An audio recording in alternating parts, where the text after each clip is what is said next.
কোর্টে ক্যাভিয়েট দাখিল করলো রাজ্য। দ্রুত সুপ্রিম কোর্টে যাচ্ছে ইডি, আর তার আগে রাজ্যের তরফে ক্যাভিয়েট দাখিল। গতকাল হাইকোর্টে ধাক্কা ইডির, তারপরে সুপ্রিম কোর্টে যাওয়ার সিদ্ধান্ত, আর তার আগেই ক্যাভিয়েট দাখিল করলো এবার রাজ্য। আরো ডিটেলে জানবো, মৈত্রেয়ী রয়েছে সরাসরি। মৈত্রেয়ী, কি খবর পাচ্ছ? যাতে একতরফা শুনানি না হয়, রাজ্য সেই ব্যবস্থাই করলো। একেবারেই দেখো, রাজ্যের তরফ থেকে কিন্তু সেই ব্যবস্থাই করা হলো যাতে একতরফা শুনানি কোনোভাবেই না হয়। গতকাল কলকাতা হাইকোর্টের যে অবস্থান ছিল এবং যেভাবে হাইকোর্টে মামলা অ্যাডজার্ন হয়ে যায় এবং 14 তারিখ পরবর্তী মামলার দিনে শুনানির সিদ্ধান্ত নেওয়া হয়, সেই জায়গায় দাঁড়িয়ে থেকে কিন্তু রাজ্যের এই যে হাইকোর্টে সুরাহা না পেয়ে সুপ্রিম কোর্টে যাওয়ার প্রস্তুতি কার্যত নিয়েই ফেলেছিল এনফোর্সমেন্ট ডিরেক্টরেট, এবং সেই জায়গায় দাঁড়িয়েই সুপ্রিম কোর্টে যাতে কোনোভাবেই একতরফা শুনানি না হয় তার জন্যই, সেই রাস্তা বন্ধ করার জন্যই কিন্তু রাজ্যের তরফ থেকে ক্যাভিয়েট দাখিল করা হলো। রাজ্যের তরফ থেকে রাজ্যের স্ট্যান্ডিং কাউন্সিল তিনি এই মামলা দায়ের করেছেন এবং আজকেই এই মামলা দায়ের করা হয়েছে। ফলে এনফোর্সমেন্ট ডিরেক্টরেট যাতে কোনোভাবেই একতরফা তাদের বক্তব্য জানানোর সুযোগ না পায় সর্বোচ্চ আদালতেও, সেই বিষয়টাও কিন্তু নিশ্চিত করার জন্য এই ক্যাভিয়েট দাখিল করা। মিমি, ধন্যবাদ মৈত্রেয়ী। সুপ্রিম কোর্টে ক্যাভিয়েট দাখিল করলো রাজ্য। দ্রুত সুপ্রিম কোর্টে যাচ্ছে ইডি, আর তার আগে রাজ্যের তরফে এই ক্যাভিয়েট দাখিল। আইপ্যাক মামলায় সুপ্রিম কোর্টের দ্বারস্থ হওয়ার কথা ভাবছে ইডি, এবং সুপ্রিম কোর্টে যাতে একতরফা শুনানি না হয় তাই ক্যাভিয়েট দাখিল করলো রাজ্য। অর্ণব রয়েছে আমার সঙ্গে, আরো ডিটেলে জানাবে। অর্ণব, কি খবর পাচ্ছ? দেখো, ইডির মধ্যে ইতিমধ্যেই প্রস্তুতি তাদের সারা, এবং তাদের দিল্লি এবং কলকাতার যে আইনজীবী সেল, দিল্লিতে এসবি রাজু, যিনি অতিরিক্ত সলিসিটর জেনারেল, গতকালও তিনি বিচারপতি সুব্রত ঘোষের বেঞ্চে শুনানি করেন অনলাইনে, তিনি এবং একই সঙ্গে কলকাতা থেকে advocate, senior advocate Dhiraj Trivedi, যিনি ডেপুটি সলিসিটর জেনারেল কেন্দ্রের, একই সঙ্গে সম্রাট গোস্বামী, যিনি ইডির আরেকজন আইনজীবী, এবং তাদের যে টিম রয়েছে লিগ্যাল সেল, প্রত্যেকে আলোচনার পর ইডি সুপ্রিম কোর্টে যাওয়া তা সুনিশ্চিত হয়েছে, এবং সেই সুনিশ্চিত হওয়ার মধ্যে আটকে নেই। কোনো সময় নষ্ট না করে সোমবারই যাতে সুপ্রিম কোর্টে দৃষ্টি আকর্ষণ করে এই মামলায় কোনো রকম নির্দেশ নিয়ে আসা যায়, তার জন্য তারা সচেষ্ট হয়েছে। এর জন্য কি প্রয়োজন, তা হলো এই আজ শনিবার রবিবার স্বাভাবিক কোর্টের দিন নয় বা আদালতের দিন নয়, এর মধ্যেই সুপ্রিম কোর্টে অনলাইনে তাদের যে আবেদন, অর্থাৎ এনফোর্সমেন্ট ডিরেক্টরেটের আবেদন, সেটাকে দাখিল করা, যেটাকে আইনি ভাষায় বলা হয়, আদালতের ভাষা, সেটা হচ্ছে ডায়েরি করে রাখা। ডায়েরি নাম্বার একটা পরে প্রথমে, তারপর বিভিন্ন অবজেকশন থাকে, এটা মামলার পদ্ধতিগত বিষয়, সেগুলিকে রিমুভ করার পর ফাইনালি এই এক্ষেত্রে এসএলপি নাম্বারটি আসে, অর্থাৎ স্পেশাল লিকুইডেশনের।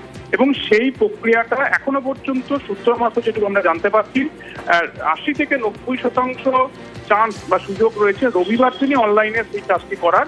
তবে তারা চেষ্টা করছে যাতে আজকেই অনলাইন করা যায়, এবং বিষয়টির গুরুত্ব যে ইডির কাছে কতটা সেটা তুলে ধরার জন্যই আজকে তারা ফাইল আরো বিশেষ করে করতে চাইছে। তবে সব থেকে বেশি রবিবার দিনই হয়তো অনলাইনে এই আবেদনটি তারা করবে, এবং সোমবার দিন সুপ্রিম কোর্ট খুললে সেখানে দৃষ্টি আকর্ষণ করে এই মামলার শুনানি চাওয়া হবে বলেও আমরা জানতে পারছি। এবং একই সঙ্গে তোমরা জানিয়ে রাখি, মূল যে বিষয়টা এই মুহূর্তে ইডিকে ভাবাচ্ছে তা হলো, সাম্প্রতিক সময়ে কলকাতা হাইকোর্ট থেকে দুবার ইডির জন্য বড়সড় দুটো অস্বস্তির দিন ছিল। প্রথম অস্বস্তির দিন একটু যদি পিছিয়ে যাওয়া যায়, বিচারপতি অমৃতা সিনহার নির্দেশে স্বাধীন ভারতে, অর্থাৎ স্বাধীনতা উত্তর দেশে প্রথম ইডির কোন অফিসারকে প্রাথমিক নিয়োগ দুর্নীতি মামলা তাকে তদন্ত থেকে সরিয়ে দেওয়া, যেটা দেশের ইতিহাসে আগে হয়নি বলেই আইনজীবীরা বলছিলেন। সেই ঘটনা যদিও আইও ফিরেছে তাদের তদন্তে।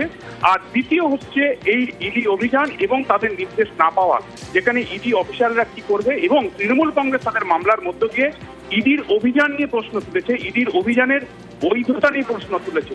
কাজে গোটা দেশে সংবিধান মেনে ইডি কি কাজ করতে পারবে না পারবে না, এই মূল প্রশ্নটার উত্তর সুপ্রিম কোর্টে চাইতে যাচ্ছে এনফোর্সমেন্ট ডিরেক্টরেট, এবং সেই প্রশ্নকে সামনে রেখেই ইডি আগামী দিনে কয়লার মামলার অভিযান কি করে করবে, যেখানে প্রশাসনিক প্রধানের বা পুলিশের বাধার সম্মুখীন তারা হচ্ছে, এই বিষয়টাই তারা তুলে ধরতে চাইছে।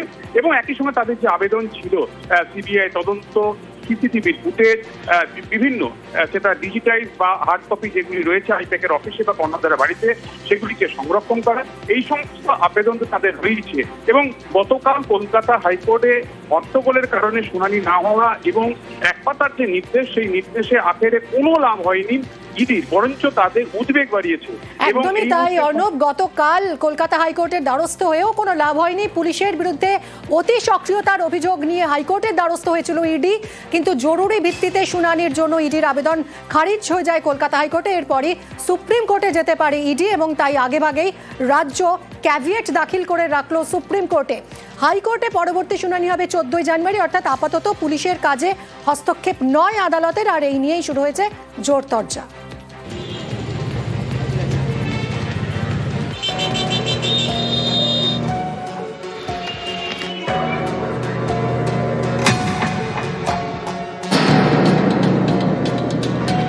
বৃহস্পতিবার কলকাতায় ইডির হানা।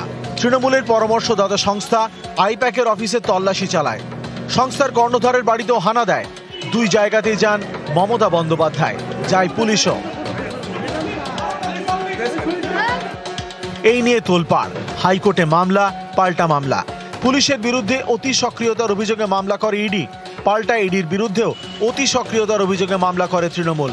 শুক্রবার দুটি মামলাই ছিল বিচারপতি শুভ্রা ঘোষের সিঙ্গেল বেঞ্চে, কিন্তু এজলাসে ভিড় ও বিশৃঙ্খলার কারণে শুনানি স্থগিত করে দেন বিচারপতি। তখন জরুরি ভিত্তিতে শুনানির আবেদন করে ইডি। ভারপ্রাপ্ত প্রধান বিচারপতি সুজয় পালকে ইমেল করে। ইডির আবেদন ফিরিয়ে দেন ভারপ্রাপ্ত প্রধান বিচারপতি। প্রধান বিচারপতির সচিবালয় জানিয়ে দেয়, ইতিমধ্যেই সিঙ্গেল বেঞ্চ মামলার স্থগিতের নির্দেশ দিয়েছে। 14 জানুয়ারি শুনানি। এই অবস্থায় নতুন করে জরুরি বেঞ্চ বসিয়ে শুনানির জন্য হস্তক্ষেপের জায়গা নেই।